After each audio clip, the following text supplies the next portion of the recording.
RCP Singh के Jan Suraaj party join करने के तुरंत बाद प्रशांत किशोर ने अपनी पहली सभा नालंदा जिला में की। नालंदा यानी बिहार के मुख्यमंत्री नीतीश कुमार का गृह जिला, नालंदा यानी जदयू का गढ़ और नालंदा यानी सीएम नीतीश कुमार की प्रतिष्ठा। और प्रशांत किशोर ने सीधे नालंदा में हुंकार भरी, वो भी तब जब नीतीश के सबसे करीबी रहे आरसीपी सिंह पीके के साथ हो गए। आरसीपी सिंह कुर्मी जाति से हैं, नीतीश भी कुर्मी जाति से हैं और नालंदा जिले में कुर्मी जातियों का गहरा प्रभाव है। यह सब संयोग किस तरफ इशारा कर रहा है? पीके क्या चाह रहे हैं और क्या वाकई नालंदा का किला इस बार ढह सकता है? क्या पीके उस किले को जीत सकते हैं? ये तमाम सवाल हैं जो पीके के दौरे के बाद शुरू हो गए हैं। देखिए, पीके नीतीश कुमार पर हमलावर तो पहले से ही हैं, लेकिन अब वे उनके गृह जिले में जाकर रैलियों को संबोधित कर रहे हैं। इसका कुछ अर्थ तो जरूर है। सवाल यह भी है कि क्या आरसीपी सिंह को नालंदा जिले में ही तैनात करने की तैयारी चल रही है, क्योंकि वे पहली बार विधानसभा का चुनाव लड़ेंगे। अगर ऐसा हो जाएगा तो कोई आश्चर्य तो कतई नहीं होगा। आज हम इसी विषय पर अपनी बात करेंगे और बहुत ही विस्तार से तथ्यों और आंकड़ों के साथ बताएंगे कि प्रशांत किशोर के नालंदा दौरे का अर्थ आखिर क्या था और उनके लिए कितना आसान है कि वे नालंदा जिले की कुछ सीटें जीत जाएं। तो फिर चलिए शुरू करते हैं आज का विश्लेषण और बताते हैं आपको कि पीके के नालंदा जाने के आखिर क्या हैं राजनीतिक अर्थ। नमस्कार, हमारा नाम आकाश आनंद है और आप देखना शुरू कर चुके हैं बिहार की राजनीति का सबसे सटीक, सबसे विस्तृत विश्लेषणात्मक कार्यक्रम, जिसका नाम है सियासी कहानियां। नालंदा में सभा को संबोधित करते हुए प्रशांत किशोर ने साफ शब्दों में कहा कि बिहार को अब बदलाव की जरूरत है। उन्होंने कहा कि बिहार में विकास के दावे तो बहुत किए जाते हैं, लेकिन हकीकत में बेरोजगारी और गरीबी आज भी बहुत बड़ी समस्या है। पीके ने लोगों से अपील की कि वे 2025 के विधानसभा चुनाव में उनकी पार्टी जनसुराज को मौका दें। उन्होंने वादा किया कि उनकी पार्टी शिक्षा और रोजगार पर सबसे ज्यादा फोकस करेगी। उनका कहना था कि बिहार के युवाओं को नौकरी चाहिए, बच्चों को अच्छी पढ़ाई चाहिए और इसके लिए पुरानी पार्टियों ने कुछ खास नहीं किया। पीके का मकसद बहुत साफ है, वो बिहार की राजनीति में एक नया विकल्प देना चाहते हैं। जनसुराज ने पहले ही घोषणा कर दी है कि वे किसी भी गठबंधन में शामिल नहीं होंगे और बिहार की सभी 243 विधानसभा सीटों पर अकेले चुनाव लड़ेंगे।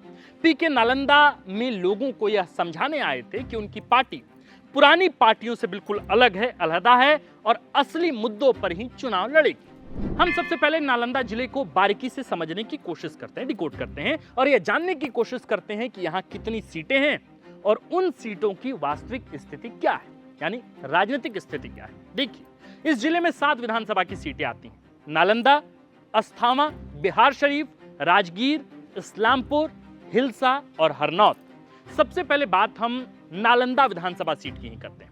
नालंदा सीट नीतीश कुमार की कर्मभूमि है और यह उनकी प्रतिष्ठा से जुड़ी है। यहाँ पिछले कई चुनावों से जेडीयू का दबदबा रहा है। 2000 में आरजेडी ने यह सीट जीती थी, जब लालू प्रसाद यादव की लहर पूरे प्रदेश में थी, यानी उस दौर से, 90 के दौर से।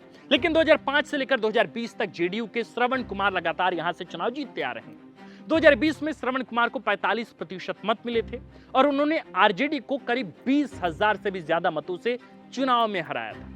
2015 में भी उनकी जीत का अंतर 15,000 वोटों का था। 2010 में 18,000 मत और 2005 में 10,000 मतों के अंतर से वे चुनाव जीतने में कामयाब रहे। साफ है कि नीतीश कुमार की लोकप्रियता और कुर्मी वोटों की वजह से यह सीट, यानी कि नालंदा सीट, जेडीयू का गढ़ बनी हुई है। जातीय समीकरण की बात करें तो यहाँ कुर्मी वोटर 25% हैं और जेडीयू को सबसे ज्यादा समर्थन देते आए। यादव 15% और मुस्लिम 20% वोटर आरजेडी की तरफ जाते हैं। ब्राह्मण 10% और अन्य ओबीसी वोटर ज्यादातर जेडीयू या बीजेपी को ही परंपरागत तरीके से वोट करते हैं। नीतीश का प्रभाव होने की वजह से कुर्मी और ब्राह्मण वोटों का एकीकरण जेडीयू की जीत का सबसे बड़ा कारण बनता रहा है। अब हम दूसरे सीट की बात करते हैं, अस्थामा। अस्थामा विधानसभा सीट पर भी जेडीयू का प्रभाव माना जाता है। 2000 में यह सीट आरजेडी ने जीती थी, लेकिन 2005 से जेडीयू ने लगातार कब्जा जमाया है। 2020 में जेडीयू के जितेंद्र कुमार ने 42% वोटों के साथ जीत हासिल की और आरजेडी को 18,000 वोटों से चुनाव में हराया था। 2015 में जेडीयू ने 40% वोटों के साथ जीत दर्ज की थी और 2010 में भी जेडीयू ने 15,000 वोटों के अंतर से इस सीट पर जीत हासिल की थी। 2005 में जेडीयू की जीत का अंतर करीब 12,000 वोटों का था। इस सीट पर यानी अस्थाना सीट पर जेडीयू की जीत का मुख्य कारण नीतीश कुमार का अपना व्यक्तिगत प्रभाव और कुर्मी समुदाय का खूब समर्थन। अस्थाना सीट पर कुर्मी वोटर 22% हैं और जेडीयू को मजबूत समर्थन देते आए हैं। यादव इस सीट पर 18% और मुस्लिम 15% वोटर आरजेडी के पक्ष में जाते हैं। ब्राह्मण और अन्य ओबीसी वोटर करीब 20% जेडीयू और बीजेपी के बीच बढ़ते हैं। अस्थाना में जेडीयू का मजबूत संगठन और नीतीश की छवि ने इस सीट को उनके लिए सुरक्षित बनाए रखा है। अब हम तीसरे विधानसभा सीट का जिक्र करते हैं जो नालंदा जिले के अंतर्गत आता है। सीट कौन सी? बिहार शरीफ वाली सीट, बिहार शरीफ विधानसभा की सीट। बिहार शरीफ नालंदा जिले का मुख्यालय है और यह एक शहरी इलाका है। यहां 2020 में जेडीयू ने जीत हासिल की थी, लेकिन मुकाबला कड़ा था। जेडीयू के सुनील कुमार को 38% मत मिले और उन्होंने आरजेडी को 10,000 वोटों से हराया। 2015 में भी जेडीयू ने यहां जीत दर्ज की थी, लेकिन अंतर सिर्फ और सिर्फ 5,000 वोटों का था। 2010 में जेडीयू ने 12,000 वोटों से जीत हासिल की थी और 2005 में भी जेडीयू ने जीत हासिल की, लेकिन 2000 में यह सीट यानी बिहार शरीफ विधानसभा सीट आरजेडी के पास थी। बिहार शरीफ में शहरी वोटरों की वजह से मुकाबला हमेशा टफ नोट पर यानी कि बिल्कुल कड़ा मुकाबला होता रहा है। थोड़ा जातीय समीकरण की बात कर लेते हैं। बिहार शरीफ में क्या स्थिति है? जातीय समीकरण की बात करें तो यहां मुस्लिम वोटर 25% हैं और ज्यादातर आरजेडी को वोट करते आए हैं। कुर्मी वोटर 20% हैं और जेडीयू को समर्थन देते हैं। यादव 15% भी आरजेडी के साथ इंटैक्ट है। ब्राह्मण और वैश्य समुदाय 15% कुल मिलाकर जेडीयू और बीजेपी के बीच बढ़ते हैं। बिहार शरीफ में मुस्लिम वोटरों की वजह से आरजेडी मजबूत है, लेकिन जेडीयू कुर्मी और ब्राह्मण वोटों के दम पर यहां जीत हासिल करती रही। अब हम नालंदा जिले के अंतर्गत आने वाले चौथे विधानसभा सीट का भी जिक्र करते हैं। सीट कौन सी? राजगीर विधानसभा की सीट, जो कि एक एससी आरक्षित सीट है, जहां जेडीयू और बीजेपी का प्रभाव माना जाता है, प्रभाव क्षेत्र है। 2020 में जेडीयू के रवि ज्योति कुमार ने 40% वोटों के साथ जीत हासिल की थी और बीजेपी को 12,000 वोटों से हराया था। 2015 में भी रवि ज्योति ने बीजेपी के सत्यदेव नारायण आर्य को 6,000 वोटों से हराया था। 2010 में सत्यदेव नारायण आर्य ने बीजेपी से जीत हासिल की थी। 2005 में भी बीजेपी ने यह सीट जीती थी, लेकिन 2000 में यह सीट आरजेडी के पास थी। राजगीर में बीजेपी और जेडीयू के बीच कड़ा मुकाबला रहा है, लेकिन नीतीश के प्रभाव की वजह से हाल के चुनाव में जेडीयू इस सीट पर आगे रही। जातीय समीकरण में दलित वोटर 30% बिल्कुल अहम माने जाते हैं इस सीट पर। यहां पासवान समुदाय बीजेपी को समर्थन देता है, जबकि रविदास समुदाय जेडीयू और आरजेडी के बीच बढ़ता है। कुर्मी 15% जेडीयू को वोट देते हैं और यादव 10% आरजेडी को। ब्राह्मण 10% बीजेपी को समर्थन देते रहे हैं। नीतीश का प्रभाव और जेडीयू का संगठन इस सीट पर उनकी जीत की वजह ही रहा है। अब हम पांचवें विधानसभा सीट का जिक्र करते हैं जो नालंदा जिले के अंतर्गत आता है। कौन सी सीट? इस्लामपुर विधानसभा सीट। इस्लामपुर में आरजेडी का प्रभाव ज्यादा रहा है। 2020 में आरजेडी के राकेश कुमार रोशन ने 45% वोटों के साथ जीत हासिल की और जेडीयू को 15,000 वोटों से चुनाव में हराया था। 2015 में भी आरजेडी ने जीत हासिल की थी और अंतर 10,000 वोटों का था। 2010 में जेडीयू ने यह सीट जीती थी, लेकिन 2005 और 2000 के चुनाव में यह सीट आरजेडी के पास थी। इस्लामपुर में यादव और मुस्लिम वोटरों की वजह से आरजेडी मजबूत स्थिति में ही रही। यहां यादव वोटर 20% हैं और मुस्लिम वोटर 25%। दोनों ही आरजेडी को समर्थन देते हैं। कुर्मी 15% जेडीयू को वोट देते हैं, लेकिन उनकी संख्या कम होने की वजह से जेडीयू को मुश्किल होती है। ब्राह्मण और अन्य ओबीसी यानी कि 20% जेडीयू और बीजेपी के बीच पड़ते हैं। इस्लामपुर विधानसभा की सीट में आरजेडी का मजबूत आधार इसे इनकी सुरक्षित सीट बनाता है। यानी कुल मिलाकर इस्लामपुर विधानसभा सीट पर स्थिति यह है कि यहां तेजस्वी यादव का पलड़ा भारी है, आरजेडी का पलड़ा भारी है। अब हम नालंदा जिले के अंतर्गत आने वाले छठे विधानसभा सीट का भी जिक्र करते हैं। कौन सी सीट? हिलसा विधानसभा सीट। हिलसा विधानसभा सीट जिसको आरजेडी का प्रभाव क्षेत्र कहा गया। 2020 में आरजेडी के शक्ति सिंह यादव ने 43% वोटों के साथ यहां चुनाव में जीत हासिल की थी और लोजपा को करीब 20,000 वोटों से चुनाव में हराया था। 2015 में भी आरजेडी ने जीत हासिल की थी और अंतर 26,000 वोटों का था। 2010 में जेडीयू ने यह सीट जीती थी, लेकिन 2005 और 2000 में यह सीट आरजेडी के पास थी। हिलसा में यानी हिलसा विधानसभा सीट में यादव वोटरों की वजह से आरजेडी का खासा दबदबा है। जातीय समीकरण की बात करें अगर हिलसा विधानसभा सीट को लेकर, तो यहां यादव 25% हैं और मुस्लिम 15%, यानी कि लगभग 40% वोट तो यहां आरजेडी का इंटैक्ट है।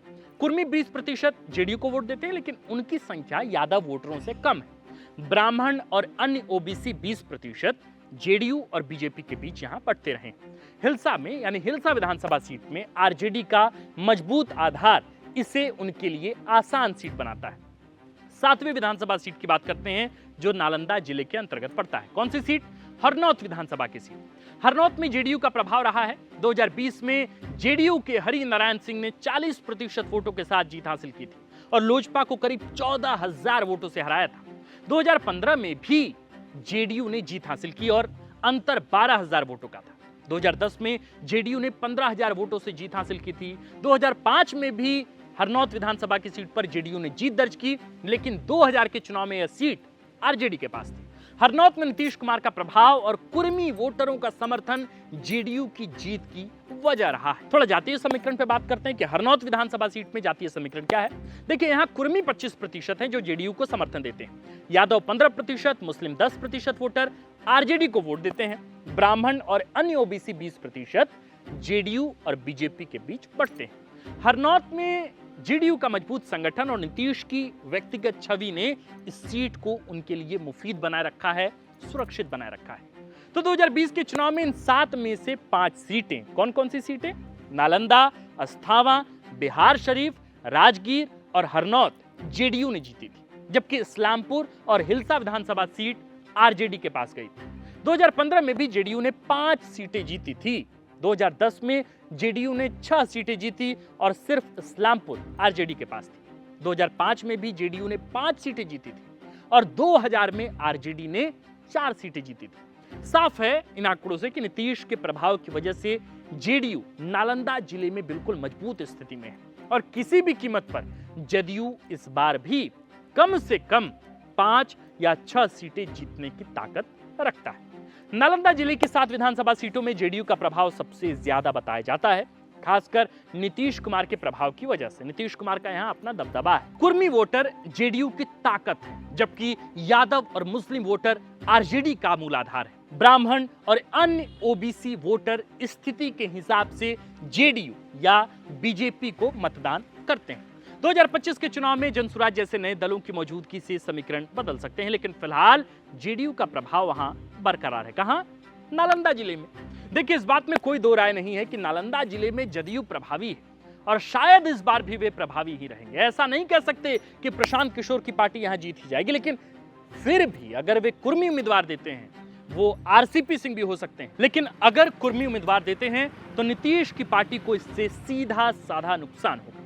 त्रिकोणीय मुकाबले में जनमत छिटक सकता है, मामला बिगड़ सकता है और नीतीश की गाड़ी के सामने ब्रेकर आ सकता है। और जिस इंटेंशन के साथ पीके आगे बढ़ रहे हैं, प्रशांत किशोर आगे बढ़ रहे हैं, वो कुछ करे ना करे नीतीश का नुकसान तो जरूर वे करने वाले हैं। आपको क्या लगता है, नालंदा में पीके की धाक कितनी दिख रही है और वे क्या इस बार के चुनाव में कर पाएंगे? आप हमें बताएं, खासकर नालंदा जिले में। अगर मेरे प्रिय बिहार के सुधी दर्शकों, आप अगर नालंदा जिले के इन 7 विधानसभा सीटों में से किसी एक सीट से आप आते हो या आपका ताल्लुकात बाकी के अन्य विधानसभा सीटों से हो, आपके दोस्त, आपके यार, आपके परिवार के सदस्य अगर उन विधानसभा सीट से उस जिले से हो, आप हमें थोड़ा इनपुट दें कि वहां फिलहाल नीतीश कुमार का जो व्यक्तिगत पकड़ था, क्या वो ढीला पड़ा है या अब भी उनका जो गृह जिला है वो उनके साथ खड़ा है, इंटैक्ट है?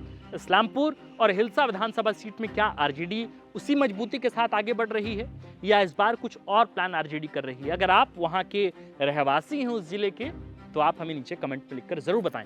इसलिए मैं कह रहा हूं क्योंकि आप इस वीडियो को अन्य लोगों तक शेयर करें। हो सकता है कि हमारे कई दर्शक जो हमें इस वीडियो से जुड़े, हम तक पहुंचे या हम उन तक पहुंचे, वे हमें ग्राउंड से बिल्कुल जानकारी मुहैया कराएं और ये बताएं कि प्रशांत किशोर की उपस्थिति से नालंदा जिले के 7 विधानसभा सीटों पर क्या और कितना असर पड़ेगा, वो भी उस जिले में जिस जिले में कुर्मी, यादव और मुसलमान यानी कि आरजेडी का पारंपरिक वोटर भी मजबूत है और साथ साथ नीतीश कुमार का तो हार्डकोर फैन वहां पे, हार्डकोर वोटर तो वहां पे हैं।